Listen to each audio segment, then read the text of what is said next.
प्रभु यीशु मसीह के मीठे और मधुर नाम में आप सबको जय मसीह की। परमेश्वर का धन्यवाद है कि एक बार फिर हम लोग डिजिटली एक दूसरे के साथ इस प्रार्थना सभा में जुड़ सके। मैं सबसे पहले आपसे क्षमा मांगना चाहता हूँ कि कल कुछ कारणोंवश हम अपनी डिजिटल आराधना नहीं कर पाए, लेकिन हम आशा करते हैं कि आज आप लोग ज़रूर परमेश्वर के वचन के द्वारा आशीषित होंगे। आइए हम अपनी आराधना को आरंभ करेंगे। परमेश्वर का वचन कहता है, परमेश्वर हमारा शरण स्थान और बल है, संकट में अति सहज से मिलने वाला सहायक है। इस कारण हमको कोई भय नहीं, चाहे पृथ्वी उलट जाए और पहाड़ समुद्र के बीच में डाल दिए जाएं, चाहे समुद्र गरजे और फेन उठाए और पहाड़ उसकी बाढ़ से कांप उठे। एक नदी है जिसकी नहरों में परमेश्वर के नगर में अर्थात परम प्रधान पवित्र निवास स्थान में आनंद होता है। परमेश्वर उस नगर के बीच में है, वे कभी टलने का नहीं। पाँव फटते ही परमेश्वर उसकी सहायता करता है। जाति जाति के लोग चिल्ला उठे, राज्य राज्य के लोग बड़बड़ाने लगे। वो बोल उठा और पृथ्वी पिघल गई। सेनाओं का यहोवा हमारे संग है, याकूब का परमेश्वर हमारा ऊंचा गढ़ है। आइए हम प्रार्थना करें। हमारे सर्वशक्तिमान जीवित दयालु पिता परमेश्वर, बहुत नम्रता और दीनता के साथ हम प्रभु आपके चरणों में आते हैं। हम धन्यवाद देते हैं कि आपने हमें अवसर दिया कि हम सब प्रभु मिलकर के आपकी तमजीद, आपकी आराधना और आपकी उपासना कर सके। हम धन्यवाद देते हैं क्योंकि आपका वचन हमें इस बात के लिए आश्वस्त करता है कि चाहे संकट कैसा भी क्यों ना हो, चाहे कठिनाइयाँ कितनी भी जटिल क्यों ना हो, लेकिन आप सेनाओं की यहोवा, आप हमारे संग हैं। आप हमारा ऊंचा और दृढ़ गढ़ है। इसलिए खुदावंद हमको इन कष्टों में हताश या निराश होने की आवश्यकता नहीं, क्योंकि परिस्थितियों के स्वामी आप तो हम सब के साथ हैं। इसलिए प्रभु हमारी सहायता करें कि जीवन के हर एक लम्हे में हम आप पर विश्वास करें, हमको सच्चा आराधक बनाएं कि हम रूह और सच्चाई के साथ आपकी आराधना कर सके। हम आज की इस आराधना को पिता, पुत्र और पवित्र आत्मा के नाम से आरंभ करते हैं। आमीन। हम परमेश्वर के वचन से सुनेंगे लूका रचित सुसमाचार उसका 10वां अध्याय 25 से 37 पद तक। The Gospel according to Saint Luke chapter 10 verses beginning from 25 to 37। परमेश्वर का वचन यहाँ पर कुछ इस रीति से कहता है, और देखो एक व्यवस्थापक उठा और ये कहकर उसकी परीक्षा करने लगा, हे गुरु, अनंत जीवन का वारिस होने के लिए मैं क्या करूं? उसने उससे कहा, व्यवस्था में क्या लिखा है, तू कैसे पढ़ता है? उसने उत्तर दिया, तू प्रभु अपने परमेश्वर से अपने सारे मन और अपने सारे प्राण और अपनी सारी शक्ति और अपनी सारी बुद्धि के साथ प्रेम रख, और अपने पड़ोसी से अपने समान प्रेम रख। उसने उससे कहा, तूने ठीक उत्तर दिया, यही कर तो तू जीवित रहेगा। परंतु उसने अपने आप को धर्मी ठहराने की इच्छा से यीशु से पूछा, मेरा पड़ोसी कौन है? यीशु ने उत्तर दिया, एक मनुष्य यरूशलेम से यही हो जा रहा था कि डाकुओं ने घेर कर उसके कपड़े उतार लिए और मार पीट कर उसे अधमरा छोड़कर चले गए। और ऐसा हुआ कि उस मार्ग से एक याजक जा रहा था, परंतु उसे देख के कतरा कर चला गया। इसी रीति से एक लेवी उस जगह पर आया, वो भी उसे देख के कतरा कर चला गया। परंतु एक सामरी यात्री वहां आ निकला और उसे देखकर तरस खाया। उसने उसके पास आकर उसके घावों पर तेल और दाखरस डालकर पट्टियां बांधी और अपनी सवारी पर चढ़ाकर सराय में ले गए और उसकी सेवा टहल की। दूसरे दिन उसने 2 दिनार निकालकर सराय के मालिक को दिए और कहा, इसकी सेवा टहल करना, और जो कुछ तेरा और लगेगा वो मैं तुझे लौटने पर दूंगा। अब तेरी समझ में जो डाकुओं में घिर गया था, इन तीनों में से उसका पड़ोसी कौन ठहरा? उसने कहा, वही जिसने उस पर दया की। यीशु ने उससे कहा, जा तू भी ऐसा ही कर। ये प्रभु यीशु का जीवित वचन है। परमेश्वर अपने वचन के पढ़े और सुने जाने पर आशीष दे। आइए हम परमेश्वर के वचन को रेवरेंड नितिन के द्वारा सुनेंगे। आप सबों को एक बार फिर से प्रभु यीशु मसीह के मधुर नाम में जय यीशु। और मैं धन्यवाद देता हूँ परमेश्वर पिता का कि आज उसने फिर से हमें यह सुंदर अवसर दिया है कि हम अपनी थर्सडे इवनिंग प्रेयर मीटिंग्स को कर पाएँ। आज हम लोगों का प्लान था कि हम लोग आपके साथ डायरेक्ट ऑनलाइन लाइव टेलीकास्ट के थ्रू ये मीटिंग करेंगे, परंतु कुछ टेक्निकल प्रॉब्लम्स की वजह से, जैसे कि पास्टर अभिषेक ने बताया, हम लोग वो नहीं कर पाए। मगर आज फिर भी परमेश्वर का कार्य रुकता नहीं है, भले ही देर से सही, परंतु वो अपने लोगों तक उसका वचन जरूर पहुंचता है। मैं धन्यवाद देता हूँ आज के इस वचन के लिए जो पासवान ने आपके सामने पढ़ा है, और ये दयालु सामरी का दृष्टांत जो प्रभु यीशु मसीह का हम लोग को मिलता है लूका रचित सुसमाचार उसके 10वें अध्याय में। अगर हम इस अध्याय को ध्यानपूर्वक पढ़ेंगे तो ये एक बड़ा अध्याय है। इसकी शुरुआत में अगर हम देखते हैं तो वहाँ पर प्रभु यीशु मसीह ने करीब अपने 70 चेलों को सेविकाई के कार्य के लिए भेजा, और ये चाहा कि वो जाके सेविकाई करें और आके प्रभु को अब उसका रिजल्ट बताएं। और इसी बीच में प्रभु यीशु मसीह के जब कार्यों को तमाम याजक महायाजक लोग देखते आ रहे थे और दिन प्रतिदिन प्रभु के चेले बढ़ते जा रहे थे, तो लोगों की परेशानियां भी बढ़ रही थी। और यही परेशानी एक व्यक्ति ने महसूस करी जो कि व्यवस्थापक था, और वो एक्सपर्ट था लॉज में, जो मूसा के द्वारा लॉज दी गई हैं, पुराने नियम में हम पढ़ते हैं, उसका वो एक एक्सपर्ट था और वो सारी लॉज को जानता था, पढ़ाता था और बताता था। परंतु यीशु को एक भ्रम में डालना चाहता था, एक परीक्षा में डालना चाहता था, और इसी उसमें हम देखते हैं कि उसने खड़े होके यीशु की परीक्षा लेने की इच्छा व्यक्त करी। हम जानते हैं कि हमारा परमेश्वर सर्वश्रेष्ठ परमेश्वर है जिसने हमको रचा है, और प्रभु यीशु मसीह उन्हीं के पुत्र हैं, जो कि सिर्फ परमेश्वर ही नहीं वरन प्रभु यीशु मसीह के पास भी इस बात की ब्लेसिंग थी कि वो भी लोगों का मन पढ़ सके, लोगों के मन को जान सके। और प्रभु को मालूम था कि जब इस व्यवस्थापक ने, इस लॉ के एक्सपर्ट ने जब उससे सवाल किया है, वो एक जिज्ञासा के तहत नहीं किया है, परंतु उसने उसकी परीक्षा लेने के तहत ये प्रश्न किया कि मैं क्या करूं कि मुझे स्वर्ग का राज मिले। तो यीशु उसके मन को जानते थे, इसीलिए यीशु को ये दृष्टांत देना पड़ा, क्योंकि यीशु ने उसको उत्तर दिया कि जो तुमने मुझसे प्रश्न पूछा है, व्यवस्था में क्या लिखा है, क्योंकि तुम तो व्यवस्था के पढ़ने वाले हो, व्यवस्था को जानने वाले हो, व्यवस्था पर चलने वाले हो। तो ऐसा प्रश्न तुम्हारे मन में उत्पन्न क्यों हुआ कि जब तुम व्यवस्था को जानते हो? और आज हमारी भी स्थिति कभी कभी ऐसे ही हो जाती है कि हम अपने आप को परमेश्वर के वचन में कुछ ज़्यादा ज्ञानवान मान लेते हैं, तो कई दफ़ा हम अपने पासवानों ही से प्रश्न करने लगते हैं, व्यवस्था को जानते हैं, वचन को जानने के बावजूद भी हम परीक्षा लेने की कोशिश करते हैं। परंतु मेरे मित्रों, मेरे प्रियों, हम कभी भी जब प्रभु के वचन में चाहे जितना अध्ययन कर ले, चाहे जितना गहराई से उसको जान ले, तब भी हमारी समझ, जो हमारी बुद्धि है, वो प्रभु के सामने कुछ भी नहीं है और अधूरी है। तो कभी भी हम अपने इस नेचर पे, जो कि इस व्यवस्थापक के बारे में जब हमने देखा कि उसने प्रभु से ये प्रश्न किया कि मैं क्या करूं, यहाँ लिखा, उसने कहा, हे गुरु, अनंत जीवन का वारिस होने के लिए मैं क्या करूं? तब यीशु ने उससे कहा, व्यवस्था में क्या लिखा है, तू कैसे पढ़ता है?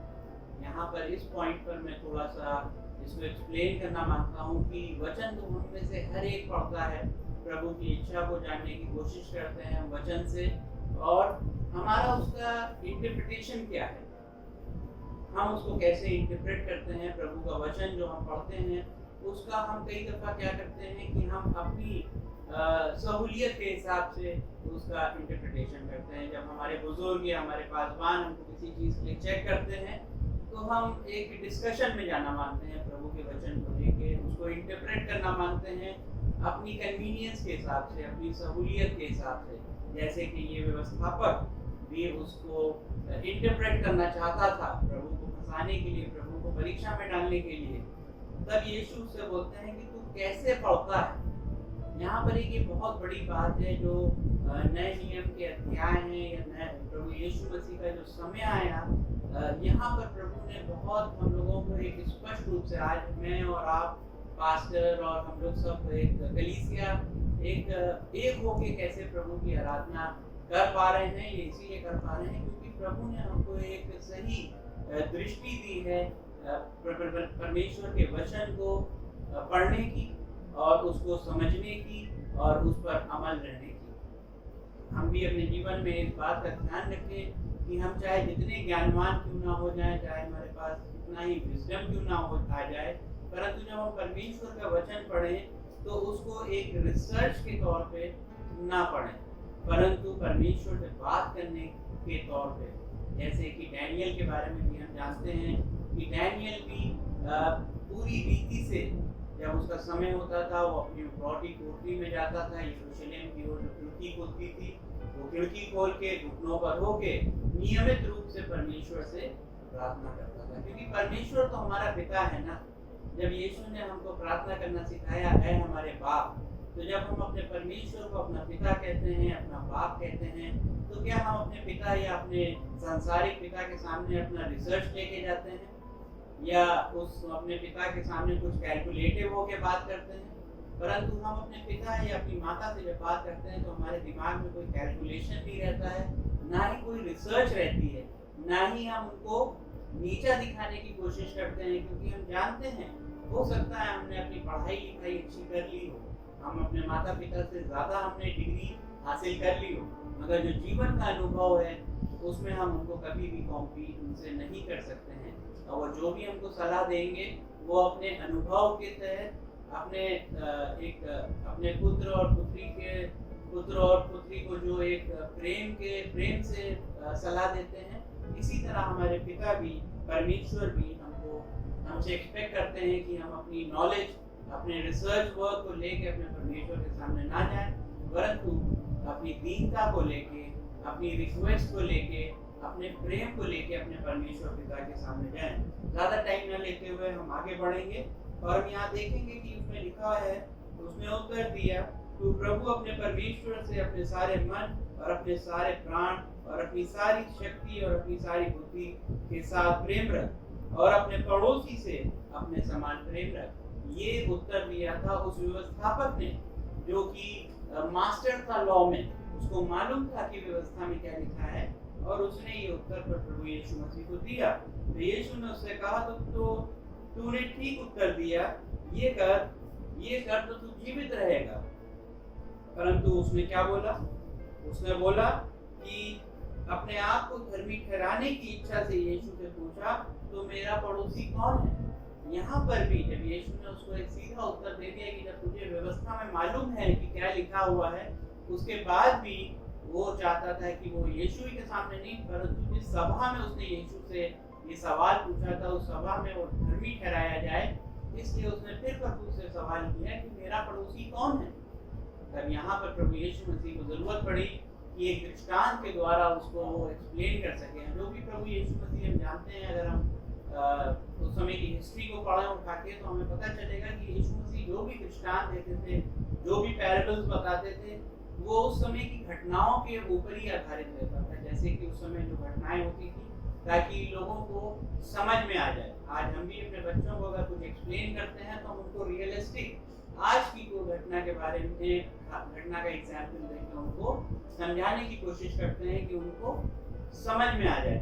तो इसी तरीके की घटनाएं होती थी। लोग ट्रैवल करते थे और आज भी ऐसा होता है। हम जानते हैं जो दूर दराज लोग रहते हैं, आज भी हमारे माता पिता नहीं चाहते कि हम रात में अकेले ट्रैवल करें, क्योंकि डर रहता है कहीं ऐसा ना हो कि कोई चोर या डकैती हमारे साथ हो जाए या रास्ते में हाईवे पर हमको रोक लिया जाए इस मंशा से कि हमारे साथ हमारा सामान ले लिया जाए, और उससे हमको कभी कभी शारीरिक रूप से भी नुकसान होता है।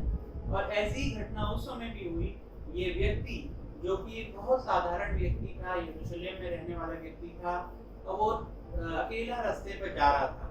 और यहाँ पर यीशु बताते हैं कि क्या हुआ, उसको डाकुओं ने घेर लिया, और उसके क्योंकि उस समय उन लोगों के पास कोई एक्सपेंसिव चीज़ें, गैजेट्स नहीं होते थे, परंतु जो कुछ भी उनको मिलता था वो उसको छीनने की कोशिश करते थे। वो कपड़े लत्ते हो, खाने की सामग्री हो, या कुछ बर्तन हो, या कुछ उनके जानवर हो जिस पर वो बैठ के सफ़र कर रहे हैं।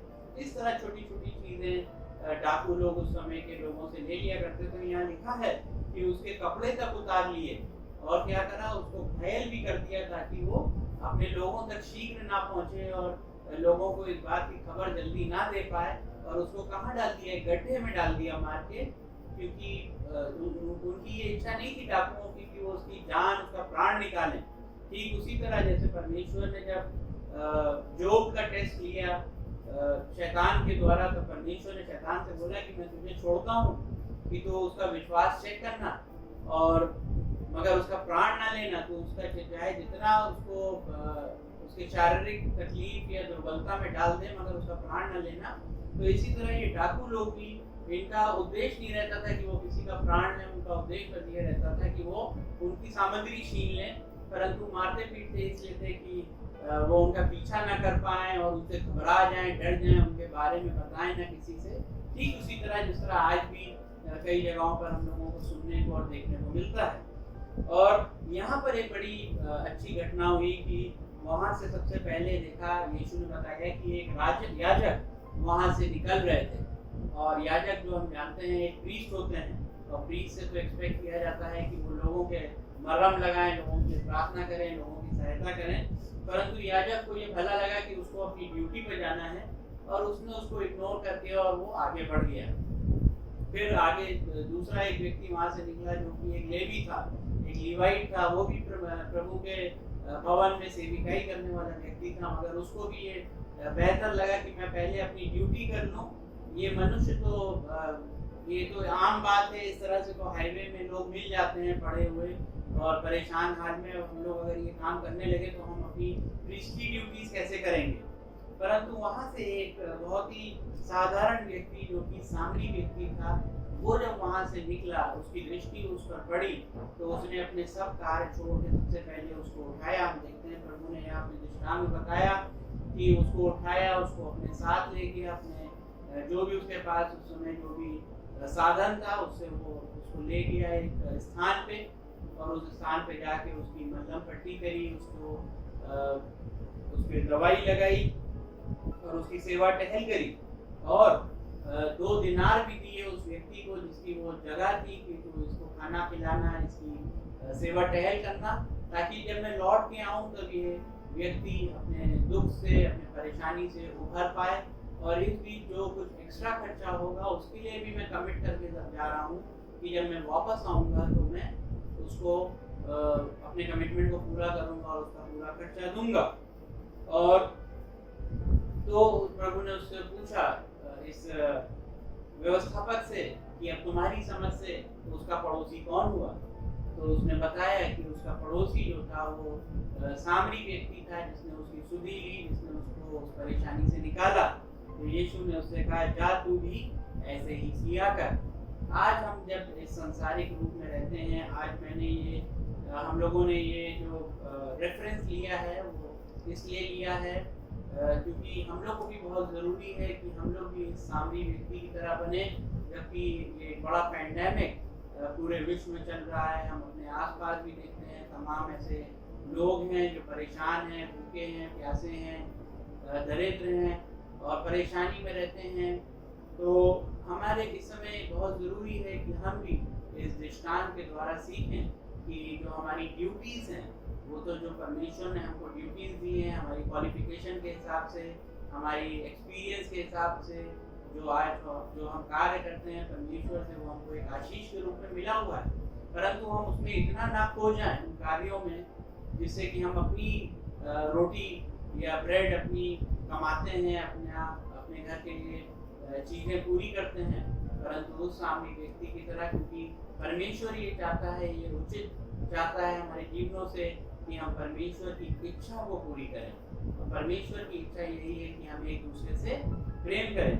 जिस तरह यहाँ पर प्रभु यीशु मसीह ने जब उससे पूछा उस व्यवस्थापक से कि जो व्यवस्था है वो क्या कहती है, उसने बताया कि व्यवस्था ये कहती है कि तुम अपने पड़ोसी से अपने समान प्रेम करो।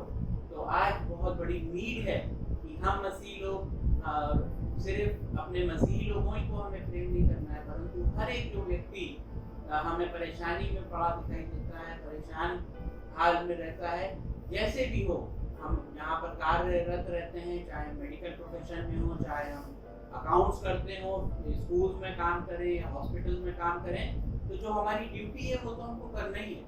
हमारी ड्यूटी चाहती है, हमसे मांगती है कि हम समय से अपनी ड्यूटी पर आए, अपनी पूरे मन से, अपने पूरे लगन से अपने कार्य को ईमानदारी से करें।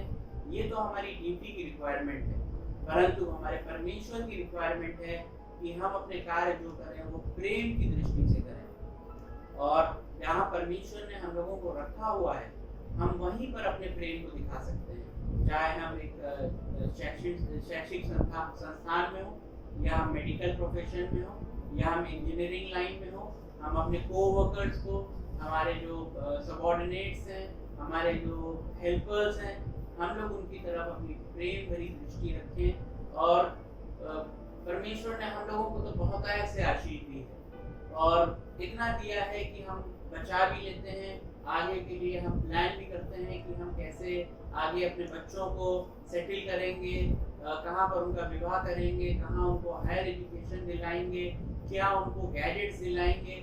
हम उसकी सेविंग भी करते हैं, उसकी भी चिंता करते हैं, मगर वहीं पर एक सबऑर्डिनेट जो हमारे ऑफिस में है, जो हमारी तनख्वाह का 1/3 हिस्सा से भी कम उसको शायद मिलता होगा, तो हम ये भी जाने कि उसका भी परिवार है, उसके भी बच्चे हैं, उसके भी माता पिता हैं और उसके आगे भी तमाम चैलेंजेस हैं। तो खास तौर से इस समय जब कोरोना का पीरियड चल रहा है, हम जानते हैं तमाम लोग परेशान हुए, तमाम लोगों की नौकरियाँ गई हैं, तमाम लोगों को हाफ पेमेंट मिल रहा है, तमाम ऐसे व्यक्ति हैं जो कि एक जॉब इनसिक्योरिटी के थ्रेट में हैं। तो हम अपनी दृष्टि उन लोगों की तरफ रखें और प्रेम भाव से प्रभु से उनके लिए प्रार्थना करें। जहाँ तक हमसे हो सकता है हम उनकी सहायता करें, ताकि हम सिर्फ प्रभु के वचन को अपने लिए ही इंटरप्रेट ना करें, वरन उसका प्रभु की इच्छा उसके वचन के द्वारा अपने जीवनों से जानने वाले हों। प्रभु हम सबों को आशीष दें। मैं एक बार फिर से परमेश्वर पिता का धन्यवाद देता हूँ आज के इस आराधना के लिए, इस वचन के लिए। रेवरेंड अभिषेक का धन्यवाद देता हूँ कि उन्होंने अपना समय निकाला कि हम सब इकट्ठा बैठ सकें। अपने भाई अमित मैसी का धन्यवाद देता हूँ, जबकि वो हम लोगों की रिकॉर्डिंग में सहायता करते हैं, उसकी एडिटिंग करते हैं और अपना समय देते हैं। हम लोग तो इन फ्रंट ऑफ कैमरा बैठे हैं, अच्छे वस्त्र में बैठे हैं, सब कुछ है, फ्रेश दिख रहे हैं आप लोगों को, मगर अब हमारे कार्य के बाद जो मेन कार्य चालू होगा वो भाई अमित करते हैं और वो अकेले उनको समय देना रहता है, उसमें तमाम चीज़ें उनको ऋषभ करनी रहती हैं। तो प्रभु उनको भी आशीष दे और जैसे पिछले दिनों में देखा आया है, आने वाले समय में भी उनको आशीष दे। परमेश्वर हम सबों को आशीष दे। हम प्रार्थना करें। प्रभु जी, हम धन्यवाद देते हैं आज के सुंदर दिन के लिए, तमाम आशीषों बरकतों के लिए होने दिए पिता परमेश्वर आपने कि हम इस अपनी साप्ताहिक जो शाम की इबादत रहती है, आराधना रहती है पिता परमेश्वर, वो हम अपने लोगों के साथ कर सकें इस ऑनलाइन माध्यम के जरिए पिता परमेश्वर। इस मीटिंग को जो लोग अटेंड कर रहे हैं पिता परमेश्वर, हम उनको विशेष तौर से आपके हाथों में देते हैं और ब्लेस करते हैं पिता परमेश्वर। प्रभु यीशु के नाम से उनको जो कुछ भी परेशानी है, तकलीफ है पिता परमेश्वर, हम जानते हैं कि वो हम लोग आपके भवन में एकत्रित नहीं हो पा रहे हैं, तमाम लोग हैं जो मिस करते हैं पिता परमेश्वर। हमारी विशेष प्रार्थना है कि उनको अकेलापन ना महसूस हो पिता परमेश्वर, वरन आपकी उपस्थिति उनके साथ, उनके परिवार के साथ निरंतर बनी रहे, ताकि वो हर एक हाल में पिता परमेश्वर आपको धन्यवाद कर सकें। और पिता परमेश्वर आज इस वचन के द्वारा जो कि एक भले व्यक्ति के बारे में हमें प्रेम करना सिखाता है पिता परमेश्वर, हम प्रार्थना करते हैं कि आपकी आज्ञा, जो प्रेम की आज्ञा है पिता परमेश्वर, वो हम अपने जीवनों में लाएं और अपने पड़ोसी से अपने समान प्रेम करें।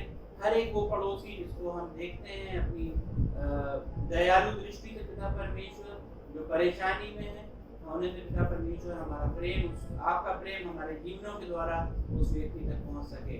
हम एक बार फिर से विशेष तौर अपनी कलीसिया के हर एक व्यक्ति को, हर एक बुजुर्ग जवान बच्चे को नाम बनाम आपके हाथों में देते हैं। आपके बेटे अपने उद्धारकर्ता प्रभु यीशु के नाम से मांगते हैं, जिन्होंने हमें प्रार्थना करना सिखाया। ऐ हमारे बाप जो आसमान पर है, तेरा नाम पाक मना जाए, तेरी बादशाहत आए, तेरी मर्जी जैसे आसमान में जमीन पर भी हो। हमारी रोज की रोटी आज में बख्श दे, जितना हम सवारों को माफ करते हैं, आप भी हमारे ससुरों को माफ करें। हमें आजमाइश न पड़ने दें, बल्कि बुराई से बचाएं, क्योंकि बादशाह उधर से चला हमेशा आप ही का है। आमीन। खुदावंद आपको बरकत बख्शे और उसके चेहरे का नूर हमेशा आपके चेहरों पे चमकता रहे। हमारे खुदावंद यीशु मसीह का फजल, खुदा बाप की मोहब्बत और रूह पाक की रिफाकत आपके साथ, कुल ईमानदारों के साथ खुदावंद की दूसरी आमद तक बनी रहे। आमीन। आमीन।